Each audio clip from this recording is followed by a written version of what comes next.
today, I like to talk about Bubba's Playbook and some of the things I do. But before I get started, let me just give you the quick disclaimer so we can get this nonsense out of the way. Options involve risk and, all that good stuff that you've seen probably 6 or 7 times today.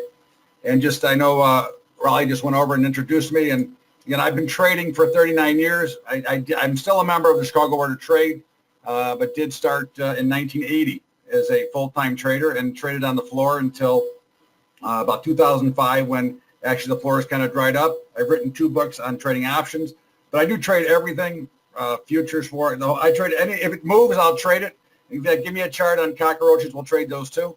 I regularly contribute to Fox. In fact, Fox just emailed me and said, can you do tomorrow morning? I said, well, I'll be in San Jose. They said, we'll be at the studio at 2 o'clock. I said, well, I don't know if I'm going to go at 2 in the morning.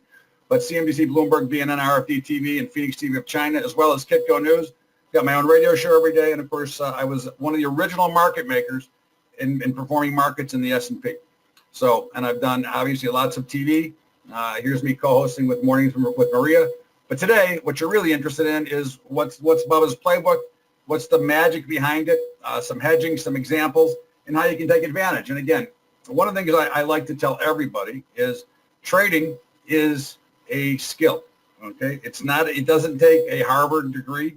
I'm a high school graduate. It doesn't take anything but understanding the math and the dynamics behind the markets, okay? If you've ever played bridge, gin, backgammon, or poker, the better player is always going to win. Just like in trading, the better trader is going to win. Are you going to win in every trade? No, absolutely not. But again, that's where, as Rob and Mark both mentioned, you got to watch your risk. So if you're monitoring your risk, then you're always going to be in a position to trade in all market conditions. Okay, we like to do a lot of event trading. Okay, not only do we like to hedge, but we can actually put on positions that can be traded for an event, like earnings. For example, I'm going to show you some trades I'm going to make. Well, I've already made them, but they're for tonight because Disney and Skyworks Solutions comes out with earnings tonight. But we can trade events. And interesting enough, when I first started trading in 1980, we only had quarterly options. So you could not pinpoint an event. Now that they have weekly options, you can actually pinpoint, and the volatility changes, and you'll see volatility spiking for an event. And I'll throw up a quick example. I kind of do things on the fly. So let's just take a look at Disney, okay, which does report today. And their implied vol for today is about 50%. You can see next week it drops immediately to 27, and it goes lower as it gets back into normal. So what's happening is the volatility is telling you that there's an event going to occur in this weekly time frame. And that's the beauty of weekly options, is they give you all kinds of flexibility to create different strategies to hedge your portfolios or to hedge your trades that you're making. Because how many of you have ever made a trade that you bought a call, you bought a put, and you got stopped out, and then the market did exactly what you thought it was going to do? Well, using these strategies eliminates using the stop, because we predetermine the risk and are no longer subject to time decay. So those are the advantages, that we can do very aggressive trades, we can do very conservative trades, income generating, and combination trades. We've got it all by using the different formats and the different styles of options. You can create trades, okay, and this is the magic of it all. You can create trades that win up and down, okay? So we had a trade on last night in Roku, okay? Now we had it, believe it or not, we had what I call a 1, 2, 3, which I'll show you later, but we were actually playing it a little bit to the long side. Roku got clobbered. We made money and have already locked in a profit right now and are still long in case the miracle happens in Roku into tomorrow. So we have that's the type of trades we're looking to set up that gives us an edge and an advantage in any market condition. And no matter what the announcement is, we want to be prepared in case that it doesn't meet the expectations or what we saw when we put the trade on based on the chart. So we want to create multiple opportunities to make money on the same trade. You can be wrong on direction and still collect the income. You have always unlimited reward with always limited risk, and you can also get some portfolio protection. So when we talk about hedging, okay, hedging is what you would do to insure your portfolio against a negative event, okay? We all know they happen, okay? We all know one thing, the markets never announce themselves. They never tell you they're going down. as you heard from Mark and Rob, there are indications that there's some trouble brewing here, and I'm with them. I believe the market's going to take a 20 to 25% haircut. However, timing it is virtually impossible, so you have to be set up ahead of the market when it's ready to happen, because there are a lot of warning signs that we are seeing between margin debt, credit card debt, auto loan debt, student debt. I mean, there's debt galore and no thoughts of how to pay for it. So what we look for is we want to hedge against that adverse event. And we don't want to just buy straight out options to hedge against that event, because we don't want to pay all that premium. So we have to figure out ways to take out the time decay. And that is one of the things that we can do, is we can eliminate a lot of the time decay by using ratios and BRAC spreads and things like that. And that's where we're going to get into. But the purpose of hedging is very simple. Nobody wants to sell out of their portfolio. And certainly nobody wants to panic and puke at the bottom of the market. Okay. That's, as you see, when volatility rises, and if you go back to 2008, you saw that big spike up to 80% in vol. Okay. That was a classic puke in the market. That was a classic, okay, let's get out, and we don't care. And that's in our world, we call that a blow off bottom, okay, or a blow off pattern, which simply says that price and time have become irrelevant. Okay. And you can see the different spikes in volatility. Now, as you've seen, when I first started trading, the average volatility was about 30 to 35%. Markets were much more active. In fact, I came in right at the tail end when there were not even put options yet. You had to learn how to create a put. But you can see with computers and with more technology and which more information flow, the volatility spikes and swings are much different. But it still has a major effect on markets, and understanding how that works and when to be involved is critical. So when you see a volatility spike, as you saw in 2008 and into 9, the market actually peaked in volatility in October of 08. The market itself did not bottom until March of 09. But if you were buying puts when the Dow was at 10,000, okay, the market went to 6,600, okay, the puts you bought when it was at 10,000 basically lost money because they were so overpriced because of the high vol. So we have to take a way to take out all of that time decay that happens, because it happens all the time in all markets, and it's the common mistake that many traders make. And that's why we always say it's easier to be hedged and be able to compound your portfolio and actually be a buyer when others are selling, and be a seller when others are buying, because we're using a percentage amount to get in and out of our hedges and staying with our long-term portfolios. And of course, we use the same style to trade on a short-term trend. And what we're looking at here is we talk about using all the tools. Life is about using the whole box of crayons, right? Because we want to show you how to beat the things that happen, okay? Because markets get moved for many different reasons, okay? There's a ton of things that happen in markets, and it could be a news item. We've got a Federal Reserve announcement coming today at 2 o'clock. I'm assuming they're going to say nothing, but you can bet that all the firms and the funds will be staring on the verbiage and the words that they use, trying to find out if they're going to do something, if they're going to become more hawkish, which means that they're going to raise rates faster, or if they're going to become more dovish again, which means they're going to try to hold rates. Because as you know, the president wants them to hold rates. And of course, the street and the bond market is saying that they want rates to go higher. And I think that the street and the bond market will win out eventually here, which is another reason that I think you're going to see some market meltdown here, because you're going to have higher interest rates, you're going to have higher employment costs, which at the end of the day, what does that mean? It means corporate profits are going to start to fall, okay? You've already seen a lot of guidance coming out over time that has been guiding lower into the future. What else have we seen? We've seen from a tape standpoint, we've seen more new lows being made than new highs being made. So those are negative signs. So what we like to use, okay, we like to use ratio back spreads, long ratio back spreads. So first of all, we do not sell naked options and things that we do because they're too difficult for the average person to deal with.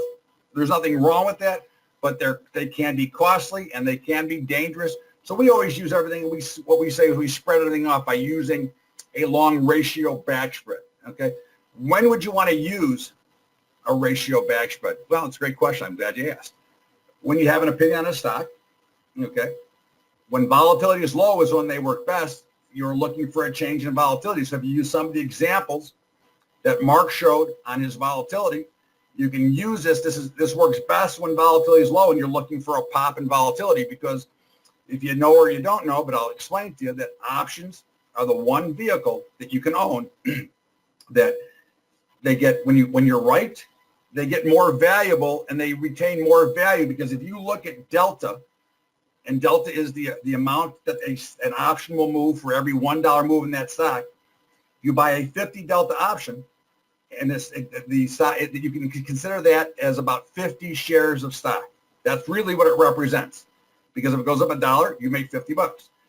If the stock goes in your direction, the delta of that option changes, and let's say it goes to 60. So now you're really representing 60 shares of stock versus 50. The other nice thing about options is when they go down slower than the stock because the delta falls. So you're representing less ownership. Yes, there's still losers, but there are times that you can take advantage. And that's why we try to use combinations like ratio back spreads to create these great opportunities in markets. So when you want to eliminate time decay is another reason to use a ratio back spread.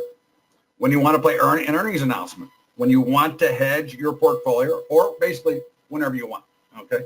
Now, a ratio back spread is considered neutral to the market, okay? Because the deltas are somewhere going to be around neutral. And if you just take a look at what a back spread looks like, so let's just take a quick peek. Look at Disney, because we're going to talk about that trade later anyways. So let's take a look at Disney. So if I go to trade, okay, so I actually have an opinion on Disney, and I think that it's going lower into earnings, okay? So what I would do is, if I would want to do a back spread here, okay, so I'm going to sell one of the 116 put, and I'm going to buy two, okay? I can do that for 77 cents. Now, what that does is it takes out some of the time decay that I will experience. It also takes off much of the loss if I'm wrong. If I just bought the 115 or the 116 put, I would lose more if I was dead wrong. Here, if I'm dead wrong and the stock goes straight up, I'm going to lose 76 cents. Okay. Now, there's other components that we're going to get into, but basically, if I look at the delta, this is going to be somewhat near. Now, because I'm playing it with a slight opinion, I'm slightly negative the stock. Here I'm short 44 deltas, and I'm long 72 deltas.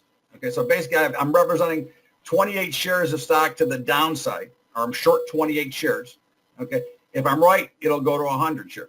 And that's kind of what we're looking for when we look for these, because we know that Disney has an expected move today of about $3.50. And if you want to know if you don't have Thinkorswim that shows you the expected move and you want to know how to figure it out, just a quick thing what you do to figure out expected movement is simply take the at-the-money straddle, multiply that by 1.07. That will tell you that takes everything in consideration, takes in the implied vol, and tells you what the expected move for the time frame that you're looking at, and that's all you need to know. The trade gains value as volatility expands. Okay, that's the beauty of the trade. If you get the right movement and volatility doesn't expand, you still make money because you will have an extra option. So once we go through, in the case I just showed you, 115, we start making dollar for dollar on that 115.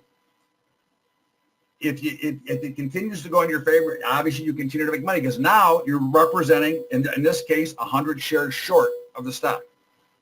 As the trade moves opposite, you thought the premium collapsed and you can keep the credit. Now, if you do that trade for a credit, which I can actually create a credit out of this trade by changing the ratio a little bit.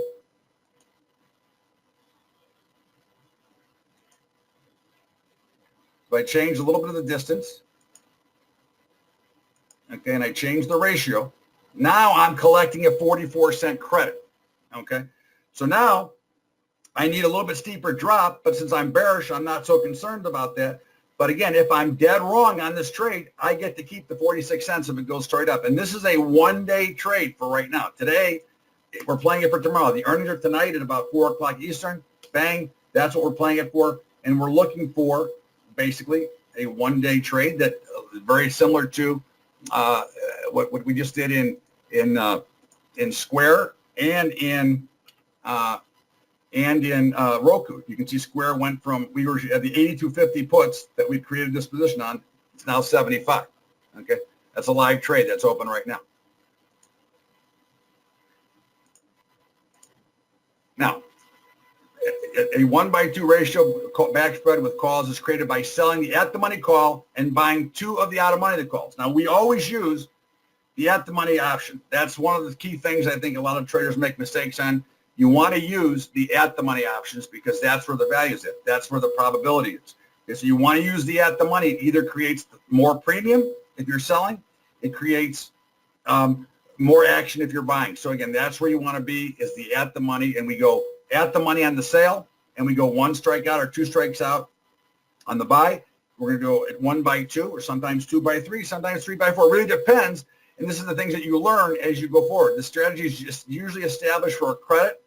Profit potential is unlimited, and the risk is limited. Again, every trade that we teach, every trade that we make always has a limited amount of risk because, again, we don't believe in putting ourselves in an adverse position, nor do I want to get stopped out because it didn't go my way right away. I want to give myself every opportunity, okay, to make money on this trade. Although this is a bullish strategy, profits can be made in movement in either direction. The biggest key to this trade is movement, okay? If it sits still, your risk comes in if it does not move. So we know, okay, that we've got earnings, so we know it should move, okay? So now we need to move them up. Now we actually had, this is a live trade that we did last week, which was Facebook, okay? We initiated the trade on October 29th for earnings. We used calls. We used the November 2nd expiration. We used the 142, 145. We collected a credit of 10 cents. Our max risk on this trade was $2.90, okay? The way you figure that out, no matter what the ratio it is, it's the number of short contracts. So we did a 1-by-2. The number of short contracts times the width. So it was 1 times 3. We collected 10 cents. That tells me what my risk is. So it's $290 for 1 contract of risk. The reward is unlimited, okay? The earning max risk in these trades is simple. In the case of Facebook, we sold 1. I just explained that. I should have looked at my next slide. Okay, so risk is determined by multiplying the number of short options times the difference of the 2 strikes. The spread is $3 wide. 1 times 3, $10 collected. Max risk of $290. So Facebook reports bullish. We sold the 1 contract, 140. It's a 142. I made a typo. 142, 145. In the meantime, here is the trade. Okay, this is the trade that was actually made, and of course we know Facebook went straight up on its initial earnings announcement. Okay, and here were earnings. Facebook went up about $11 or $12 at one time during the day. It was as high as it was as high as 156 through the earnings. Okay, and that's what we were looking for. So we were able to sell out of the extra call option. Okay, take an $11 profit minus our original cost, which was $290. Okay, our original was $290. That was the profit on that trade. Now, the beauty of that trade is on the other side of it, you could actually hold that short call spread, and if Facebook would have reversed, you would have an opportunity to make money back on the other side. Okay, so for those of you who like to look at risk graphs, this is what it would look like. Okay, your only risk comes in between where you don't get movement. Okay, if you're wrong, you make a little. If you're right, you have an opportunity to make a lot. So our max risk came in the middle area. Again, if it doesn't move, it's going to be a losing trade. Then you have to just maneuver your way out of it. Okay, but if the only max loss comes in if Facebook closes exactly at 145 and you do nothing. Okay, now we all know that when expiration Friday shows up, options are either abandoned, they expire worthless, okay, or they're in the money. So we have to have an opportunity. So we should never lose the max on any one trade. But again, there's losers. Don't get me wrong. I'm not saying anything that there wouldn't be losers. But again, if it's at 145, the 145 call we own is going to have some value. So we're going to be able to sell out.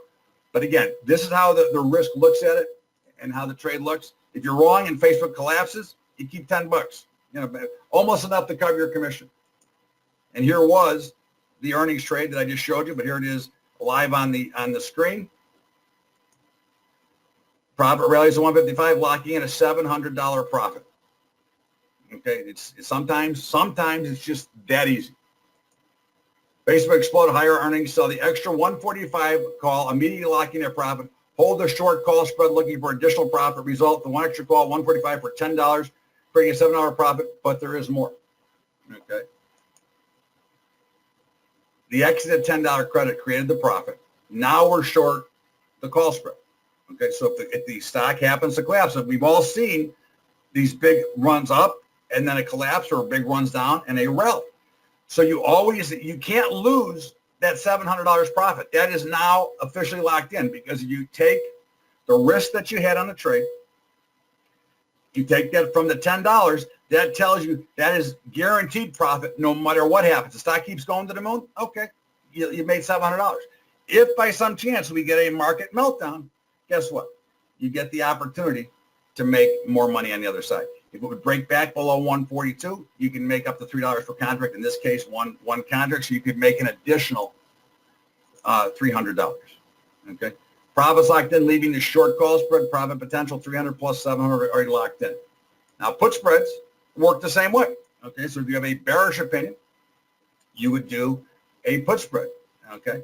And the strategy is established again. You try to get for credit, but it really depends. You know, as volatility rises, it's harder to lock in premium. It's harder to lock in credits. But again, we've taken so much of the risk out of the trade, and we know that there's a big expectation of movement. So we are putting ourselves in a position to be win-win if we get the movement that we need. Okay. So this would be the bearish side of the trade. Okay.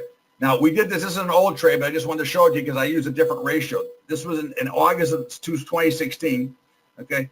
We used Celgene, the 115, 113 spread, okay, which we did it for a 49-cent credit, giving us a max risk of 551. Remember how to establish risk, the amount of the width of the spread times the amount of contracts. And we actually did this trade 3x4, okay. The turning metrics on these trades is simple. In the case of Celgene, we sold 3, 115 puts, bought 4. Risk is determined by multiplying the number of short contracts. Again, we went through that. The spread is $2 wide. Okay, so if it's 3 times 2 is 6 minus the credit. So that's our maximum risk. Okay. Now, obviously, the risk graph looks the other side because we're playing it to the downside. But again, if we're dead wrong, we have the chance to collect that $49. If we're right and the stock goes straight down, we have unlimited profit potential to the downside. So here's what the trade looked like. 3x4 total for the trade credit. Here is the actual trade that was made. Okay. Now, what we were looking for, and I was watching this trade, we had what I thought was a blow up to the upside, a top end of the market. Okay. So I'm saying, okay, this is a good opportunity for me to take a short position here. Okay. And of course, here's all the schematics that we broke down. Okay. But long-term resistance. Okay, so we found that. We found a reason to sell it. And, of course, the stock did then start to fall off of the double top. Again, here is the ultimate result. Okay, so the result was that we realized a $200 profit on a stock that moved with virtually very little risk in the entire scheme as long as we got movement, and that's what we thought because Celgene sold off 113, okay? So we sold the put at $7, which locked in a $2 profit. We held a short put spread for additional profit with no risk. Result, the extra put for a $2 credit, creating a profit, but there is more, okay? Because again, we have the same opportunity now. If Celgene would have turned around, okay, we would have been able to collect on the short put spread. So now we have an opportunity of 3 put spreads times 2 of collecting another $6. So the spread value was at 180, which we can collect on a reverse in direction. There's a potential of a $540 profit left with zero risk. If Celgene rallies back over 113, the trade will make up to $1.80 per contract times 3. Okay. Now, when we talk about synthetics, okay, I like to create a lot of synthetics. Now, this is actually a trade that was made yesterday into Roku. Okay, we played it. It was a little bit of a bullish trade. We bought the 57 call. We sold the 57 put, but what I call this is a hedge or a saver. And this is part of what we do to try to hedge your portfolio. But in this particular case, I was just hedging this one trade. So I bought in a saver. And of course, fortunately for me, I had the saver because this trade here had a 640 debit. Okay. So it had a risk factor of 640 and 2. So it had $8.40 risk. And of course, we were able to sell the extra put this morning and lock it up. Okay. And take a couple $100 out of the market. Now, again, if Roku happens to reverse the rest of the day, I've got an opportunity to create and collect on the way back up. In the meantime, the spread that I'm short, okay, is now valued, and I've taken all of my position off here and I'm ready to roll to the next one. Now, here is a trade that I am making today. I've already made it. Now, I have a bearish opinion on Disney, okay? Now, this is what we call the 1, 2, 3, okay? And this is done as a directional trade, but there is, again, what we call the saver part of it in case I'm wrong. So what I did here, and this was a little bit interesting, so that's why I want to share it with you today. We decided that, because I am a little bit bearish to the market in general, okay? So what I decided here is I'm going to sell or sold the 117, 118 call spread for tomorrow. Okay, so I'm betting that this high volatility is not going to go in. And I bought the 116 put, but there's a kicker here. Because of the fall off in volatility for next week, I took the long put to next week in case I get some adverse movement right away. So for very little money, I can now put this trade on the opposite with an extra week and my long put, okay?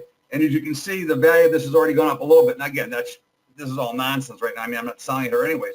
But this is basically a neutral trade that will more benefit from a straight move up, okay? Because the different components, my ratio spread, my ratio call spread that I'm short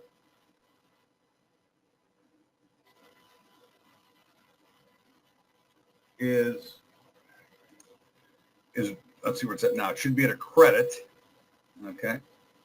117, 118.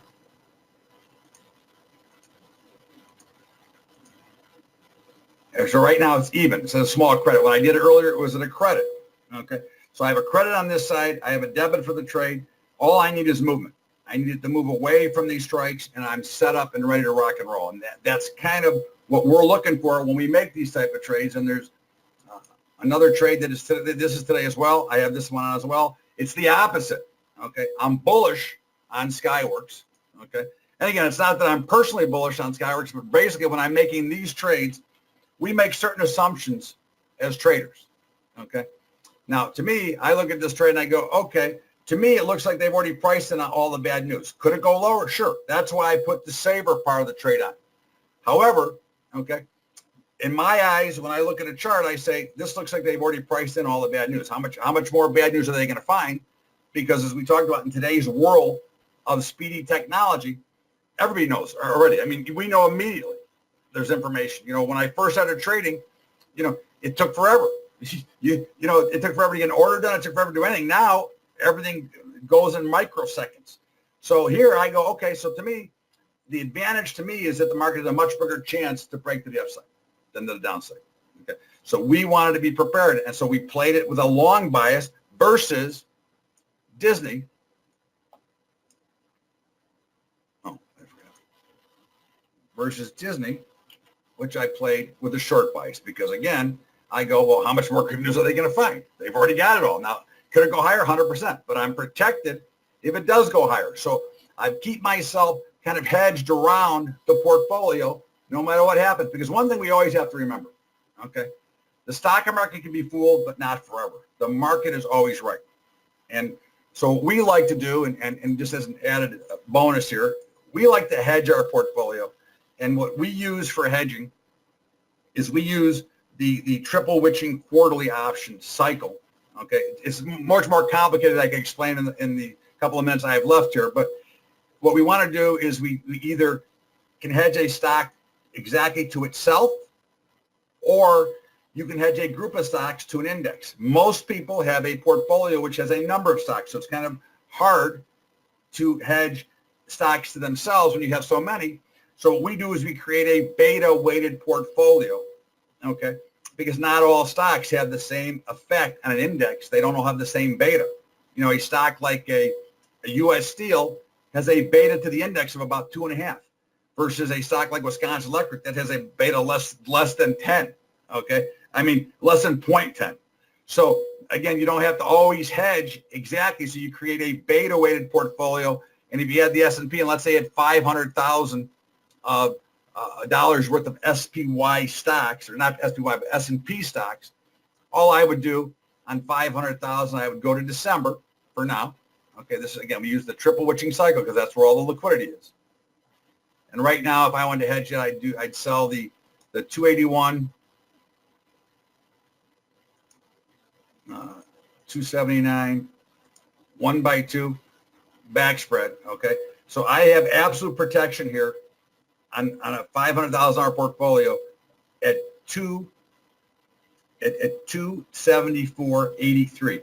Okay, so I've got about less than 2% risk on this protection. And there's other things we do to try to finance it out, but that's obviously more detail I'm sure that you'll want at this moment. But what we really want is you to become so financially secure that you forget that it's payday. And if you'd like to take advantage today of what we're doing, okay, this is what I've got for you, okay? I do a Sunday night call every Sunday or Saturday. I do one call over the weekend every week. We break down all the markets. It's about an hour long. We go through stocks. We go through what's going on in the markets. I take questions from listeners, and we have a great time and continue to update trades each and every day so that you know exactly what you're supposed to be doing. You get my playbook and Insider's Guide to Earnings, a DVD with which is my playbook. You get the fail-safe defense system. You get a bunch of DVDs, and if you want to try us out, it's $297 for the first 3 months. That auto renews at $97 a month. And of course, all you have to do is go to tradewins.com, bad to the bone, /bad to the bone. But again, I'd love to have you a part of it. We have a great time. I've been actually doing this call for about 11 years, and I have almost the same people that started with me 11 years ago. So it's been a great time. And if you got any questions or you want to get a hold of me, here's how you can reach me. All right. Hey, Bubba, that's quite a presentation there. You were able to, I don't know how you got all that information into about 40 minutes, but you did a super job. And there's a couple of things that I noted here that I'd like to ask you about. One of the things, just from a personal perspective, how much, when you're looking at the markets, how much weight do you put the fundamentals and how much weight do you put the technicals, or do you blend the two of those when you're looking at making decisions? What are fundamentals? They're a good question. Actually, I'll answer it seriously. If I'm buying something for my long-term portfolio that I'm going to hedge, I want a stock that has strong fundamentals. I'm still not going to buy it until it technically looks right to buy. But when I'm trading for a week or a day or a month, I don't really care. I could care less. Okay. Yeah, that's kind of what my takeaway was when I was looking at your charts and things of that nature. And when I was thinking fundamentals, I was just thinking general awareness of things like we got earnings reports coming out, or maybe there's sector activity or things of that nature that could have an influence. That I focus on a lot, Raleigh, because those are, again, what you're watching is when you see the things like in Disney, for example, or let's go to Skyworks real quick, because you're going to see a big volatility burst in this week because we know that tonight is earnings. So we know there's an event that's going to happen. So you're going to see Skyworks at a higher bottom. Oh, you know why? Because I'm in December. That's why it's not high. There we go. See? There, it's 98% for tomorrow. Okay. Yeah.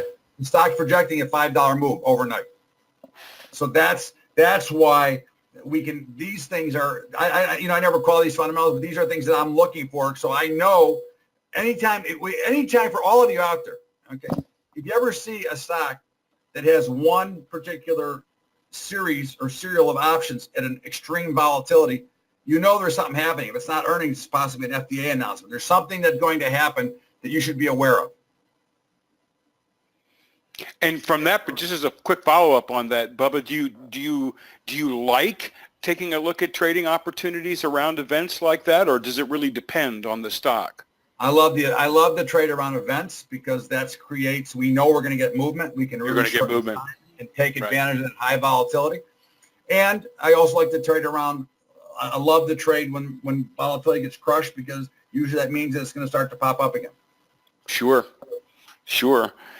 Another question was that on that one particular example where you talked about the $700 profit that you made on a trade, and the question I was just wondering about on that one was your decision to cash out at 700 because we were looking at unlimited upside potential. What motivated the decision to go ahead and exit with that? Is that because you have a defined, profit target for that? Actually, I do not. But what happens is if for myself, I might have waited a little bit longer, but because I'm giving instructions to others, I want to make sure that they don't miss a major profit like that. So, Sure. We've seen many times where the stock will flip. I mean, some of the things that I teach throughout this is actually how to use the stock to exit an options trade when the markets aren't open. So there's things to do, but we use that because I want to make sure that everybody capitalizes on that profit. And typically, if my people might have, let's say I had showed it as a 1, 2, 3, but maybe they had a 2, 4, 6. So I would say sell one of your calls and let one run.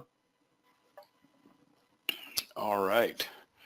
Makes sense. I understand completely there. And I understand you have a different responsibility when you're talking about what you do for yourself versus the advisor that you're providing. But once again, still fascinating. And I love the fact that you've got that zero risk opportunity to go ahead and make additional money on that trade, like on that Facebook trade, if the market decided to move, decided to sell off. And you had an opportunity, I think it was to make an additional $300 there. Just right.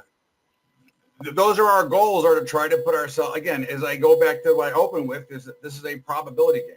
And if you try to put yourself in the highest position of probability, it doesn't guarantee success, but by defending your capital and by managing your money and making sure that you're not over leveraging or over risking, then you're always in the game. So when these big home runs hit, you're ready to go. Sure. Last question I've got on your special, promotion that you've got here for what you've put together. Is this something on the Bad to the Bone subscription here? Is this something that like a total novice could take advantage of, or is this more for people that are already trading options and are familiar with it? How would you position this? I would say this is for everybody because I do a lot of teaching all the time, all the way through, which is where the Sunday call comes in or the Saturday call. But every week I do an hour's worth of teaching. And then a couple of times a year, I actually do a full-blown options course that starts from the very basics of options and goes into very extreme advanced strategies because my methods are being used in a lot of high schools throughout the country. So I'm used to teaching high school kids don't even know what a market is. Outstanding. That's incredible. I think it's great that this kind of education is finding itself down the age group ladder. We're trying. You know what? We're trying because, again, I'm an old man, and when I went to school, you could learn a trade. Now, all you can learn how to do is take the next test, and I feel that the school system is failing our kids, and I think financial literacy is one of the biggest things that we miss out on as we get older. So I think that's one of the big things I always want to make sure I can try to help out with. Sure. And I think the other thing, Todd, is I was doing a little bit of research, on you and your company or whatnot. I know that you have a fairly, strong focus, around people that are retired and have retirement accounts and are, looking at ways to conservatively trade their money. Is that a correct assumption on my part? No, that's 100% correct, Riley. We actually do a full-blown hedging course for people that don't necessarily want to be active in the market, but they want to, again, I'm a big believer that the stock market is the greatest single wealth builder that there is. Okay. If you just go back in history, although we all think there's going to be a big collapse, but in history, the markets go up 8% year over year. The biggest problem for the average investor, especially when they get close to retirement, is they always panic and puke out of the market because they're afraid that they won't have enough money to live.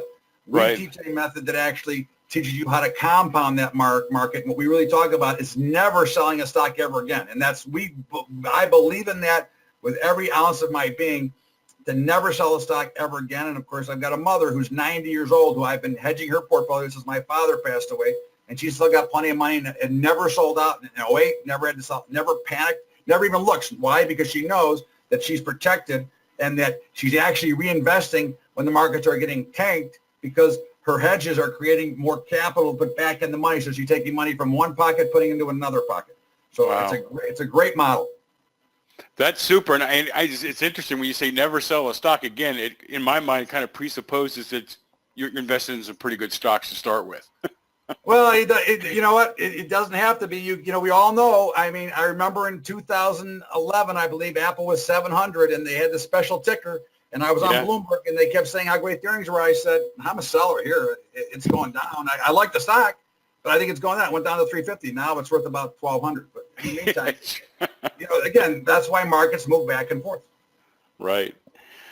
Well, Todd, folks, listen, we've got Todd for about a couple more minutes or so. Do we have any last-minute questions? And while I'm waiting for people to type stuff in, Todd, thank you so much for your time today. I mean, this session today already has been incredibly valuable, and I'll go back to something that Mark said in his presentation, that everybody that's fortunate enough to be with us here today is smarter as a result of the time that they've invested with experts like yourself than they were at the beginning of the presentation. So I'd like to think everybody's taking something away from this, and I encourage everyone out there to take advantage of the special offers or to follow up with any of these presenters with your questions and your thoughts, and to take advantage of what they have to offer. So once again, with that, Todd, thank you so much for coming in today and spending time with us and preparing this presentation. I know I thoroughly enjoyed it, and I believe everyone in the room did as well. Raleigh, thanks for the time slot hit. And everybody, I thank you. And if you have any questions, you can email me about anything at bubba@bubbatrading.com. And I thank you for the time, and thanks so much.